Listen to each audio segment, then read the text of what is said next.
Hello guys, welcome to this last video of this whole series, video 18। और इसमें मैं बात करने जा रहा हूँ फ्लोटिंग स्टैटिक रूट की।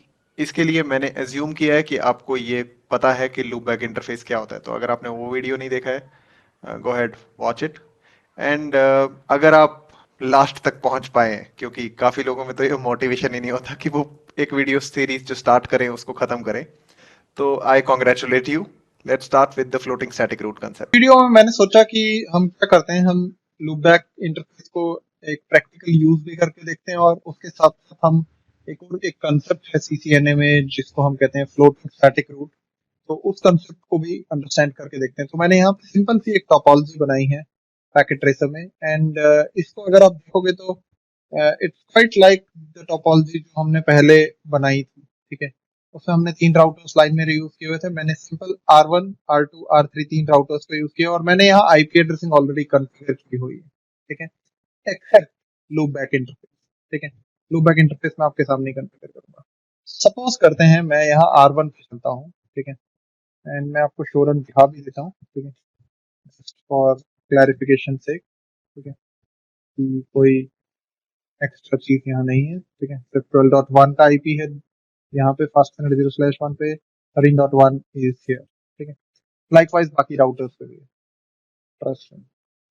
सो अब यहाँ पे अगर हम राउटर 1 की बात करें, ठीक है, मैं सपोज करते हैं यहाँ पे जाता हूँ इंटरफेस लूप बैक 1 पे और मैं यहाँ आईपी एड्रेस देता हूँ इसमें as mentioned in the diagram 1.0.0.1 255.255.255.0 and exit करते हैं इसको। ठीक है, तो अब हमारे पास यहाँ पे अगर हम देखें तो 3 हमारे पास रूट्स हो गए। शो आईपी इंटरफेस ब्रीफ हम कर रहे हैं एंड शो आईपी रूट करेंगे तो हमारे पास R1 के पास 3 नेटवर्क्स हैं। यहाँ 12 का नेटवर्क डायरेक्टली कनेक्टेड है, 13 का नेटवर्क डायरेक्टली कनेक्टेड है एंड एक 1 का नेटवर्क है जो लूप बैक से कनेक्टेड है। ठीक है, तो सपोज हम स्टैटिक रूट को वापस रिवाइज करके देखते हैं। देखो, एक बेनिफिट हमें यहीं पे दिख गया कि जो मैं कह रहा था आपसे कि लैब एनवायरनमेंट में अगर आपको एक नेटवर्क एमुलेट करना है राउटर पे, आप ये चाहते हो कि ऐसा दिखे एज इफ हमारे पास यहाँ एक नेटवर्क होता, तो आपको पोर्ट की फिजिकल पोर्ट पे कुछ कनेक्ट करने की जरूरत भी नहीं है।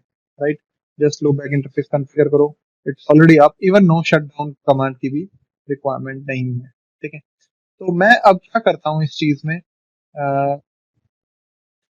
इस राउटर पे अगर हमें स्टैटिक रूट सिखाने हो, ठीक है, तो हमें कौन कौन से स्टैटिक रूट इसको सिखाने पड़ेंगे, हमें सिखाना पड़ेगा। इससे आपका एक क्विक रिफ्रेशर भी हो जाएगा स्टैटिक रूट।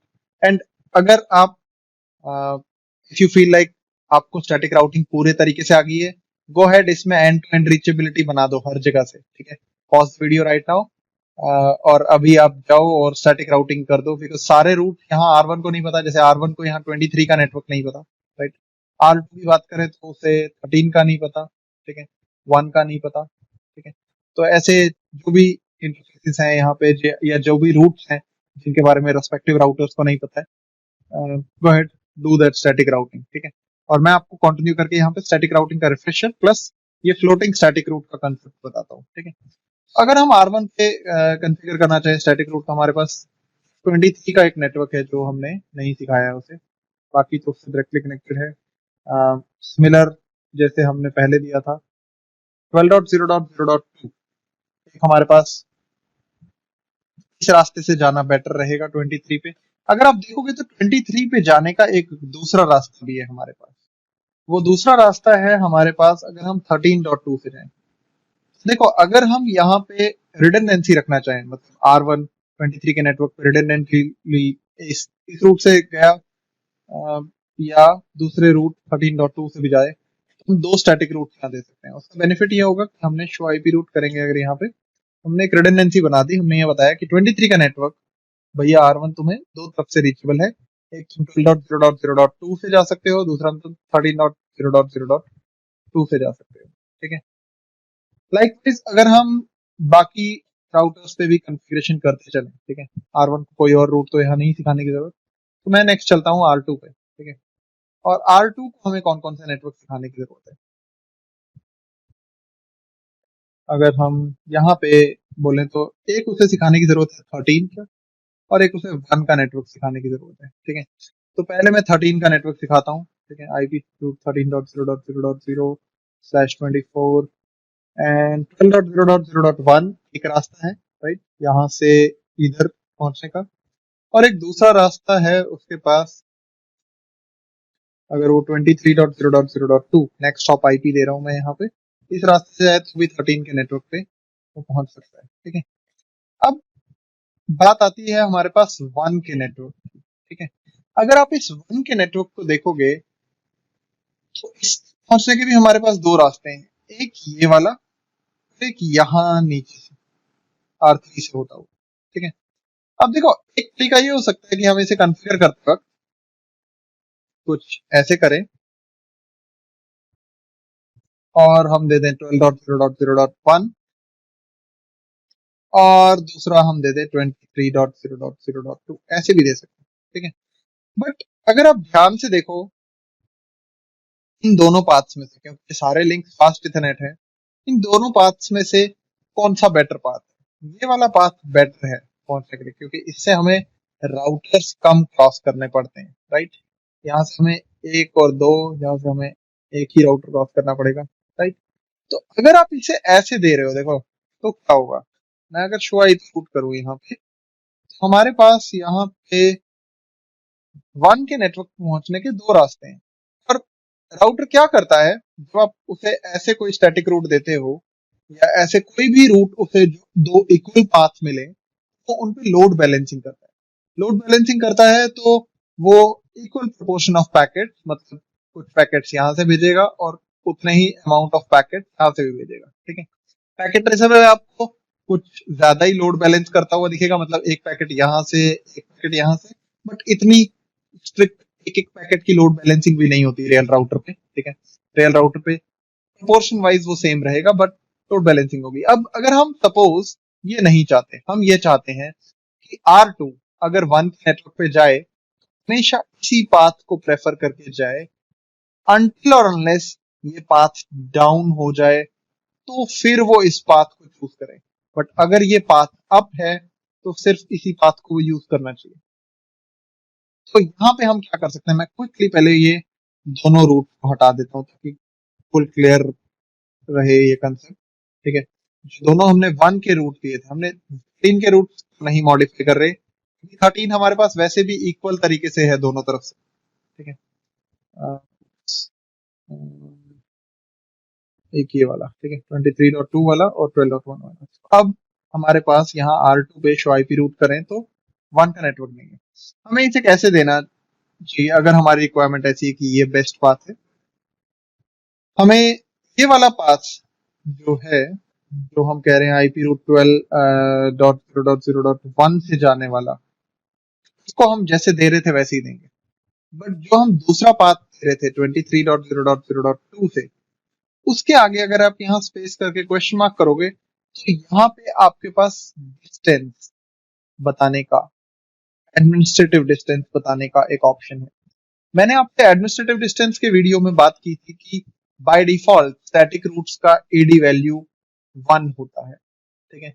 और यहाँ पे आप देखोगे तो स्टैटिक रूट का एडी वैल्यू 1 ही है। जितना हमने 13 के नेटवर्क के लिए पहले रूट कंफिगर किए, हमने कोई एडी वैल्यू नहीं दी, बट बाय डिफॉल्ट वो एडी वैल्यू 1 ली है उसने। अब क्योंकि हम नहीं चाहते कि ये दोनों रूट्स भी इक्वली जाएं राउटर में, हम यहाँ पे अगर इसकी एडी वैल्यू बढ़ा देते हैं, सपोज करते हैं मैं इसकी एडी वैल्यू 2 कर देता हूँ, स्पेस 2। तो यहाँ पे आप अगर देखोगे ना, इन दोनों रूट्स में से, ये वाला रूट है और ये वाला रूट है, इन दोनों में से बेस्ट कौन सा हुआ? बेस्ट हुआ with lower AD value, that is this route. तो ये वाला रूट तो हमारा गया होगा राउटिंग टेबल में, बट ये वाला जो रूट है ये राउटिंग टेबल में आपको नजर नहीं आएगा। क्यों? क्योंकि राउटिंग टेबल में सिर्फ बेस्ट रूट जाते हैं, second best third best route नहीं जाते। अगर मैं शो आईपी रूट करके वापस से इसको चेक करूं तो हमारे पास 1 का नेटवर्क का रास्ता सिर्फ एक है, ठीक है, 12.1। बट अगर हमारा ये इंटरफेस डाउन हो जाए, उसके लिए आपका मन है तो आप यहाँ से वायर डिस्कनेक्ट कर सकते हो। मैं थोड़ा ग्रेसफुली काम करता हूँ तो मैं इंटरफेस शट डाउन कर देता हूँ, ऐसा करता हूँ यहाँ जाके। अगर मैं इस इंटरफेस को शट डाउन कर देता हूँ तो आप यहाँ देखोगे एक चेंज होगा रूटिंग टेबल में। जो रूट हमने 2 एडमिनिस्ट्रेटिव डिस्टेंस के साथ दिया था 23.0.0.2 वाला। अब वो रूट यहाँ पे राउटिंग टेबल में आ गया, ठीक है। तो यहाँ पे क्या हो रहा है कि ये हमेशा इस बेस्ट पाथ को प्रेफर कर रहा है, 12.1 से जाता हुआ पाथ प्रेफर कर रहा है। बट अगर वो डाउन है तो इसने इस चीज में दूसरे पाथ को प्रेफर किया, क्योंकि अब वो रीचेबल ही नहीं रहा 12.1 से, ठीक है। तो इट्स बेटर कि हम थोड़े लंबे रास्ते से चले जाएं, ठीक है। But at the same time अगर ये पाथ वापस आ जाए, जैसे मैं नो शट डाउन कर देता हूं, तो अगर हम वापस राउटिंग टेबल चेक करें तो ये रूट वापस यहाँ गायब हो गया 23.2 वाला, और वापस वो जो 1 एडी वैल्यू वाला रूट था वो आ गया। तो इस टाइप के रूट को, जो हमने ये रूट कॉन्फ़िगर किया है यहाँ पे विद एडी वैल्यू 2, इस टाइप के रूट्स को हम कहते हैं फ्लोटिंग स्टैटिक रूट, ठीक है। आई डोंट नो किसने नाम रखा है इसका, डूबना तैरना लेना देना है। बट आप ये मान के चलो कि ये रूट आपका राउटिंग टेबल में तभी आता है जब आपका बेस्ट पाथ फेल हो जाए, तो ये सेकंड बेस्ट पाथ तरीके से आ जाता है। और इसको अगर हम आगे कंटिन्यू करें, मैं क्योंकि R2 पे हमने सारे रूट्स की कॉन्फ़िगरेशन कर दिए, तो मैं सिंपली R3 पे जाके भी ये चेक कर सकता हूँ, ठीक है। या R3 पे भी सिमिलर कॉन्फ़िगरेशन कर सकते हैं हम, ठीक है। अगेन हमें R3 को अगर हम बात करें 12 के नेटवर्क का, तो वो दोनों तरफ से इक्वल है, तो उसके लिए हम सेम एडी वैल्यू दोनों तरफ से दे दें तो चलेगा। 13.0.0.1 एंड 23.0.0.1 दोनों तरफ से ओके है। अब बात आती है अगर 1 के नेटवर्क पे जाने की, ठीक है। तो वहां पे जाने के लिए हम क्या कर सकते हैं, हम इसको प्रेफर करेंगे, हम 13.1 वाले रूट को प्रेफर करेंगे, ठीक है। तो इसके साथ में कोई एडी वैल्यू नहीं दे रहा, तो बाय डिफॉल्ट ये एडी वैल्यू लेगा 1। और जो दूसरा पाथ है हमारा 23.1 वाला, उससे मैं इसकी एडी वैल्यू कर रहा हूँ अगेन स्पेस देके 2। तो इससे आपको ये समझ में आ रहा है कि स्टैटिक रूट में आप एडी वैल्यू मॉडिफाई भी कर सकते हो। और अगेन यहाँ पे भी सेम होगा, अगर हम शो आईपी रूट करें तो यहाँ पे सिर्फ 13.1 वाला पाथ आपको दिख रहा है 1 पे जाने के लिए, और ये तब तक दिखेगा जब तक ये लिंक डाउन नहीं हो जाता। आप इसको भी टेस्टिंग करने के लिए अपने हिसाब से यूज कर सकते हो। सो आई होप आपको लूपबैक इंटरफेसेस को यूज करके थोड़ा सा बेटर लगा होगा, and at the same time आपको ये फ्लोटिंग स्टैटिक रूट का कंसेप्ट भी समझ में आया होगा। So thanks for watching.